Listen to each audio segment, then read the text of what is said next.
प्रचंड गारपीट आणि पाऊस या ठिकाणी झाला आणि जवळपास 60,000 हेक्टर जागेत पिकाचं नुकसान झालं। सोयाबीन, कपास, संत्रा हा साराच त्या ठिकाणी उद्ध्वस्त झाला आणि त्यामुळे एक मोठं संकट शेतकऱ्यावर या ठिकाणी आहे। संपूर्ण शेतकऱ्याचे संत्रा या ठिकाणी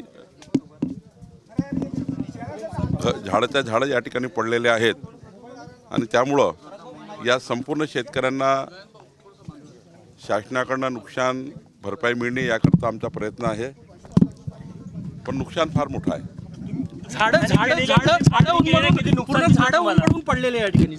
झाडाच्या झाडं उन्मळून पडले, संपूर्ण बगीचे उद्ध्वस्त झाले आणि संत्र्याचं फार मोठं नुकसान झालं, कपासाचं नुकसान झालं, सोयाबीनचं नुकसान झालं, काही शिल्लक नाही आहे। 60,000 हेक्टर जमिनीचं नुकसान झालं आहे आणि त्यामुळं एकीकडे राज्यात हीच परिस्थिती आहे, नागपूरमध्ये हीच परिस्थिती आहे, अमरावतीमध्ये परवा मी सरसकट पंचनामे करायला लावले, तिथेही हीच परिस्थिती आहे।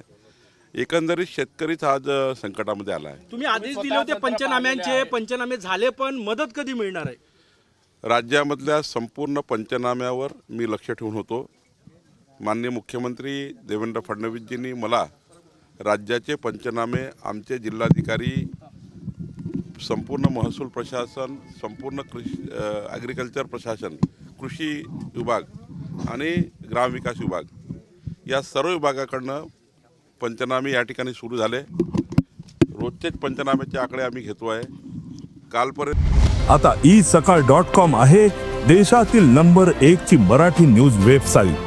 प्रत्येक अपडेटसाठी isakal.com ला नक्की भेट द्या।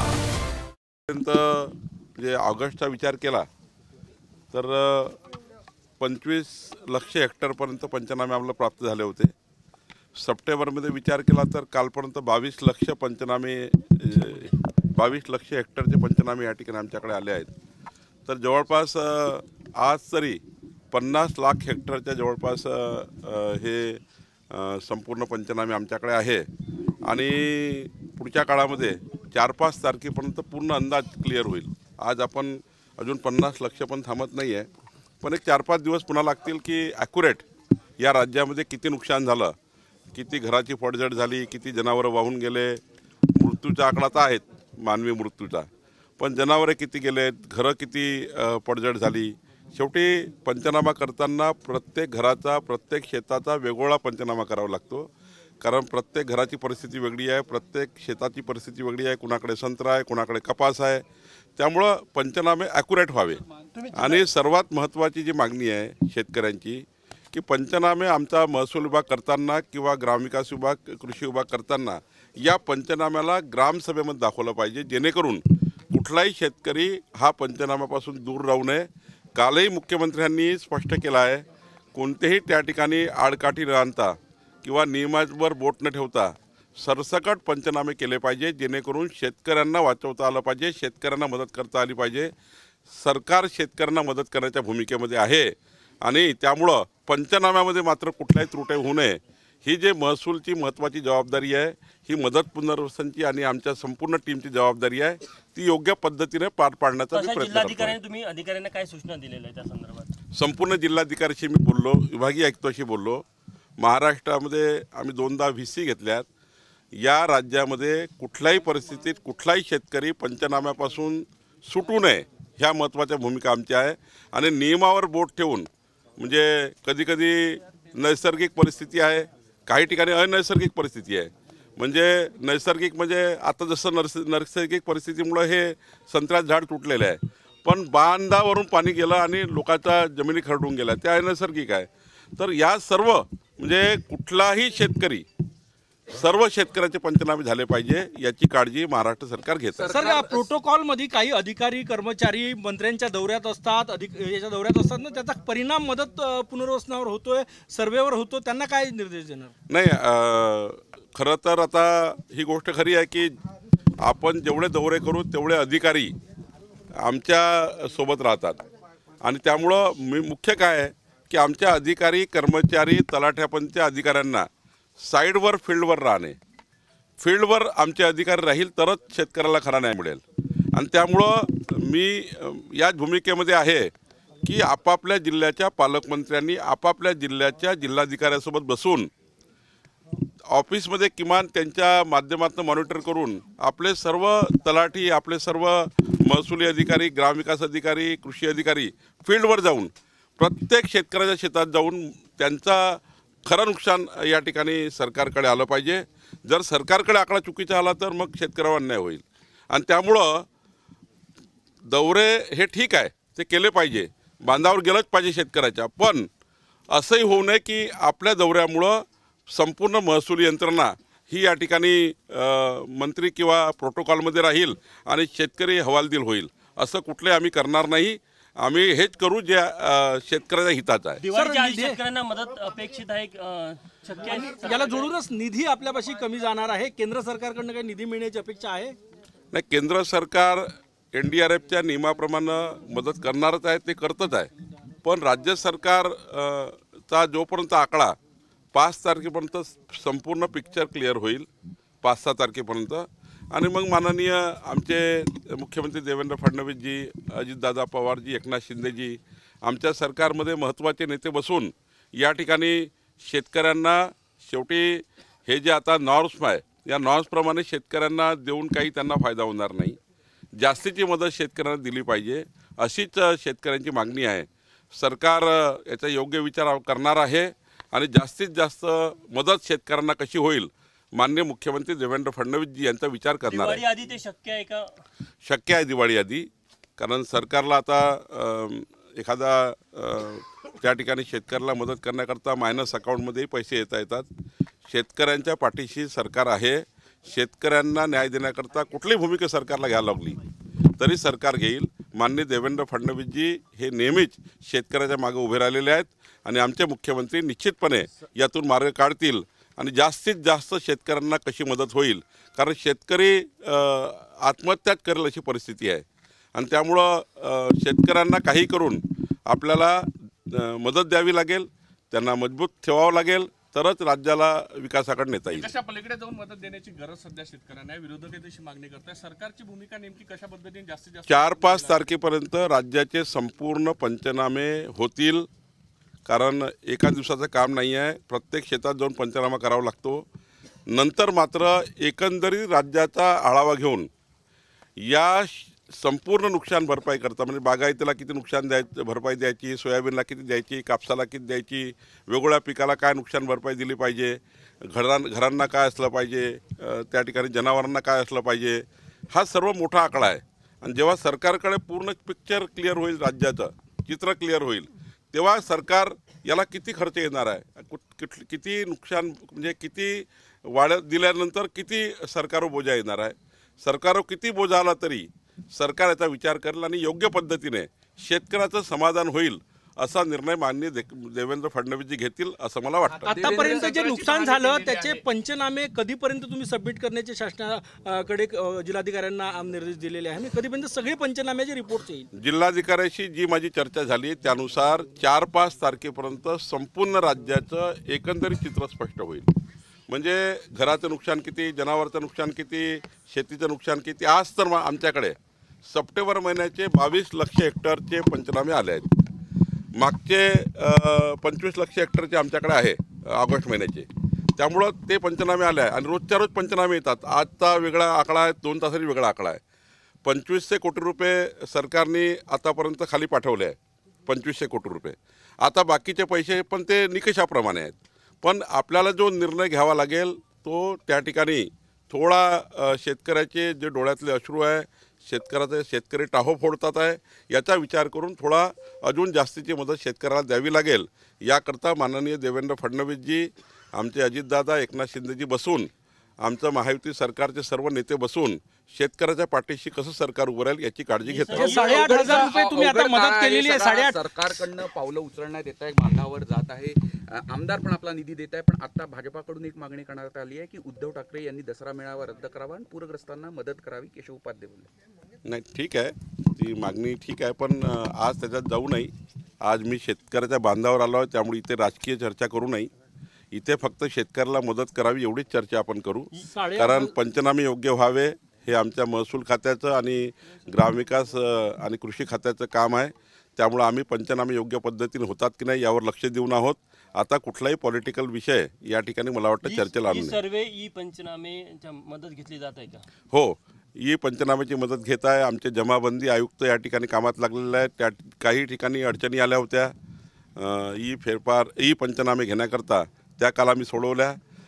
संपूर्ण ई पंचनामे करतो आहे आम्ही, फिजिकल पंचनामे करतो आहे आणि संपूर्ण महसूल अधिकाऱ्यांना आम्ही आदेश दिले आहे की त्या ज्या ग्रामपंचायतमध्ये जो एरिया नुकसान झाला आहे त्या ग्रामपंचायतला ती यादी दाखवा.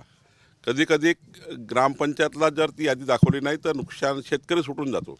त्यामुळं संपूर्ण ग्रामपंचायतीला अशा याद्या पंचनामा सादर करण्यापूर्वी अशा याद्या ग्रामपंचायतला दाखवा अशा सूचना दिल्या आहेत. नागपूर जिल्ह्यात ड्रोनचा वापर होणार आहे सर्वेसाठी, पंचनाम्यांसाठी. राज्यात असा वापर करणं गरजेचं वाटतं? राज्यात संपूर्ण ठिकाणी ड्रोनचा वापर होणारच आहे, पण ड्रोन शिवाय आम्ही फिजिकलही आमचे तलाठी, कृषी अधिकारी हे साईडवर जाऊन याचा अंदाज घेणार आहे. अंदाजपेक्षा ॲक्युरेट सर्वे करणार आहे. कोणीही सुटू नये.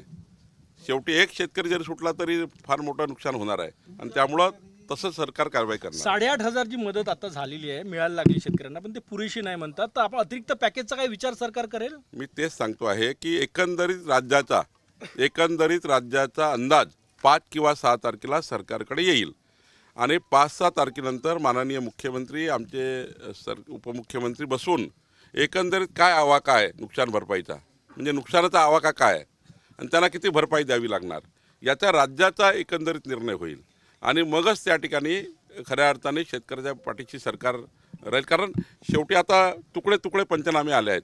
त्यामुळं पूर्ण राज्य, शेवटी कुठलाही निर्णय जाहीर करताना राज्याचं पूर्ण चित्र स्पष्ट असलं पाहिजे. किती नुकसान झालं, किती घरं पडली, किती माणसं गेली, किती त्या ठिकाणी जनावरं गेली.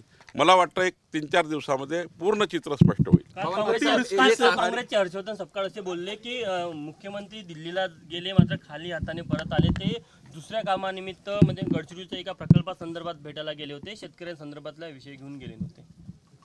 म्हणजे हर्षवर्धन सपकाळ तिकडे मुख्यमंत्री असं होते का? त्यांचा कोणी तिथे मुख्यमंत्री असताना कोणी त्यांचा तिथे व्यक्ती ठेवला होता का? त्यांनी मुख्यमंत्री काय बोलले? काहीतरी शेतकऱ्याची थट्टा करायची. आज महत्त्वाचं काय, राजकारण सोडून, राजकीय बाबी सोडून आज शेतकऱ्यांच्या पाठीशी सर्व पक्षांनी उभं राहायला पाहिजे. जेव्हा जेव्हा राज्य अडचणीत येतं तेव्हा सर्व पक्षांनी एकत्र येऊन राज्याच्या शेतकऱ्यांना, शेतमजुरांना मदत केली पाहिजे. ही आजची परिस्थिती आहे. पॉलिटिकल बोलून पॉलिटिकल आखाडे नंतर करता येईल निवडणुकीच्या काळात. आज राजकीय आखाडे नाही आहेत.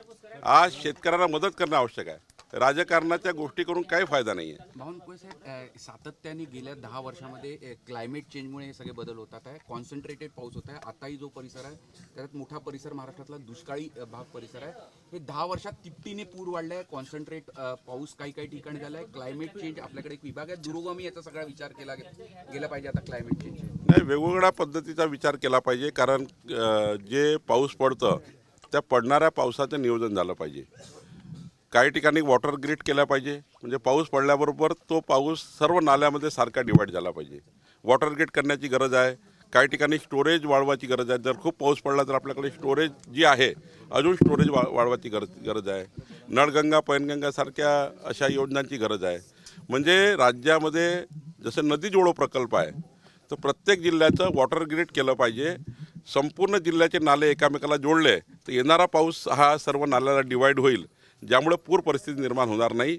तर प्रत्येक जिल्ह्याचा वॉटर ग्रीड करणे आणि वॉटर ग्रीड तयार करून त्या जिल्ह्याचं पाणी त्या जिल्ह्यात सर्व भागात डिवाईड करणं, म्हणजे काटोनरखेडा पाऊस पडला तर तो रामटेकच्या नाल्यापर्यंत कसा पोहोचेल. म्हणजे संपूर्ण जर डिवाईड झाला पडणारा पाऊस तर मात्र पूर आणि होणार नाही. व्हीएनआयटीचा एक सर्वे झाला होता. व्हीएनआयटीच्या सर्वेमध्ये असं निदर्शनामध्ये आलं की वॉटर लॉगिंग संदर्भात जे आपले निकष आहे आणि आपण जे काम करतो ते ब्रिटिशकालीन आहे. साधारण 1920 काळात जे निकष आहेत त्यावरच काम करतो. ते कुठे बदलाची वेळ आली आहे का? संपूर्ण शहराचं नव्या पद्धतीनं या ठिकाणी जलनिस्सारण आणि मलनिस्सारण योजनांचं पुनर्विलोकन आवश्यक आहे.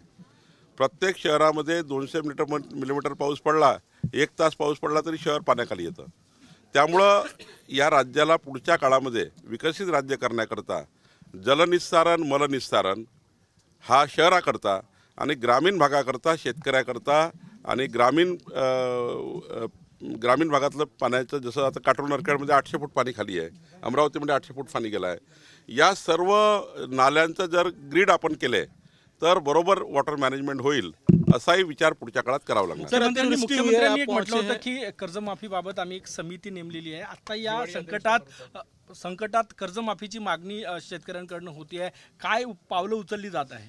नाही, ही समिती जी नेमली आहे ही समिती एवढंच बघताय की ज्या शेतकऱ्यांना खऱ्या अर्थाने कर्जमाफी झाली पाहिजे, ज्यांना गरज आहे कर्जमाफीची, त्या सर्वच शेतकऱ्यांना कर्जमाफी केली गेली पाहिजे. परंतु काही शेतकऱ्याच्या शेतामध्ये मोठे मोठे फार्म हाऊस आहे, कधी त्यांनी शेती आपली अकृषक वापरलेली आहे.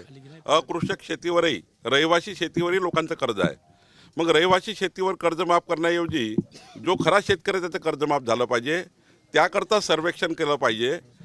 खरा शेतकरी हा कर्जमाफीतून सुटू नये आणि ज्याची क्षमता खूप जास्त आहे, ज्याने फार्म हाऊस बांधले आहे, ज्याने लेआउट पाडले आहे, काही जमिनीवर तर लेआउट पडले आहे, ते अकृषक दाखवली आहे, शेती दाखवली आहे, लेआउट पडले आहे मोठे मोठे, तेही शेतीच्या जागेत आले आहे. मग अशाही शेतकऱ्याची कर्जमाफी होऊन जातं. तर मला असं वाटतं की निश्चित जो आकडा आहे तो ठरवण्याकरता ही समिती आहे आणि ती समिती पूर्ण रिपोर्ट देणार आहे शेतकऱ्यांच्या कर्जमाफीबद्दल आणि मगच कर्जमाफीचा निर्णय आपलं सरकार करणार आहे. शेवटचा प्रश्न, तुम्ही या ठिकाणी जे पाहायला आले, किती भयावह वास्तव वाटतं? नाही, संपूर्ण राज्याच भयावह परिस्थितीमध्ये आहे. मराठवाडा उद्ध्वस्त झाला, पश्चिम महाराष्ट्र उद्ध्वस्त झाला, उत्तर महाराष्ट्र तुम्ही बघितलं कालपासून नाशिक, नंदुरबार, धुळे, तिकडे कोकणामध्ये वाईट परिस्थिती आहे, विदर्भात वाईट परिस्थिती आहे. एकूणच महाराष्ट्र हा अत्यंत अडचणीमध्ये आला आहे. महाराष्ट्राचा शेतकरी अडचणीमध्ये आला आहे. 50 वर्षात झालं नाही एवढं नुकसान या महाराष्ट्रात झालं आहे. त्यामुळं हे नुकसान कसं भरून काढायचं, 4 प्रोजेक्ट बाजूला गेले चालतील, 4 प्रोजेक्ट नाही झाले चालतील, पण शेतकऱ्याच्या पाठीशी मात्र सरकार राहील एवढं मला आपल्याला आश्वस्त करायचं. सर, अतिवृष्टि हुई है, आप पहुंचे हैं निरीक्षण करने, क्या कहेंगे सर? देखिए, महाराष्ट्र में सब तरफ, पूरे महाराष्ट्र में ये जो अतिवृष्टि हुई है, जो बाढ़ आई है, बहुत ज़्यादा बारिश हुई है. 50 साल में नहीं बारिश हुई, इतना बारिश हुई है. और अगस्त महीने में हमने देखा तो 25 लाख हेक्टर के ऊपर नुकसान हुआ था. अभी 22 लाख हेक्टर नुकसान हुआ इस सितंबर में. और बाकी तो पूरा पिक्चर अभी क्लियर होने का है. 4-5 तारीख तक पूरा पिक्चर हमारे हाथ में आएगा.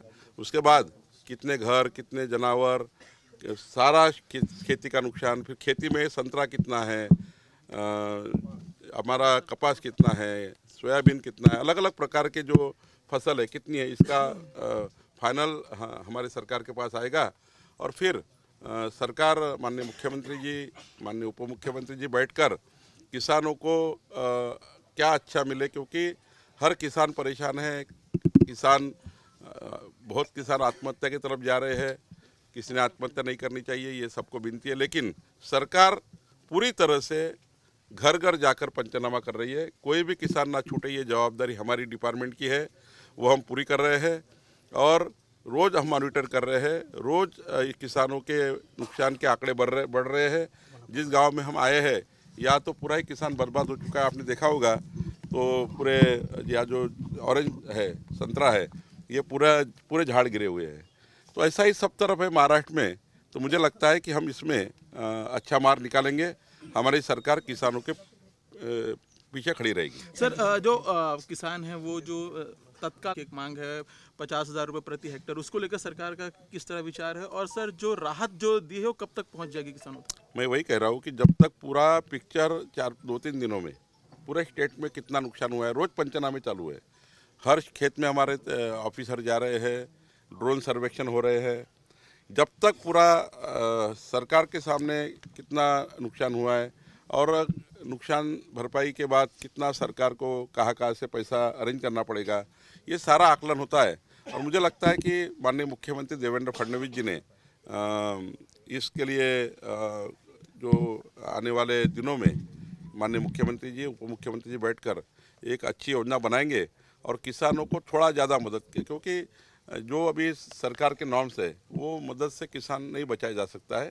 किसान को ज़्यादा की मदद देने की ज़रूरत है, ये किसान की डिमांड है। निश्चित रूप से हमारी सरकार इसके लिए काम कर रही है। Thank you sir. देश विदेशातील प्रत्येक घडामोडींचे लाईव्ह अपडेट मिळवण्यासाठी आता साम टीव्हीच्या सर्व सोशल मीडिया प्लॅटफॉर्मला लाईक, फॉलो आणि सबस्क्राईब करा. तसंच सर्व नोटिफिकेशनसाठी बेल आयकॉन प्रेस करायला विसरू नका.